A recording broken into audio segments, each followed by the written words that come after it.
बलांगीर कंटामांझी निर्वाचन मंडली मुरीबाहाल एक जेएमएफसी कोर्ट जिला दराज श्यामसुंदर दास द्वारा उद्घाटित हो जाइछि। पूर्व मुरीबाहाल ब्लॉक अंचल लोके कोर्ट काम कंटामांझी सईंतला और टिटलागढ़ कोर्ट उपरे निर्भर करुले। मुरीबाहाल ठारे कोर्ट उद्घाटित होइथिबारु एणिकी सेमाने कोर्ट काम दूर को न जाई मुरीबाहाल ठारे ही सेमानक काम करि परिबे बोली जिला दराज श्यामसुंदर दास प्रकाश करथिले।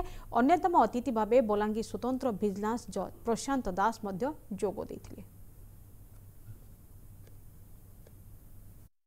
कोर्ट उद्घाटन जोगु एठारे वकिल मानकर ज्ञानर वृद्धि हेब, विभिन्न आईन तर्जमा हेब, वकिल मानकर एवं लिटिगेंट मानकर समस्त सुविधा हेब।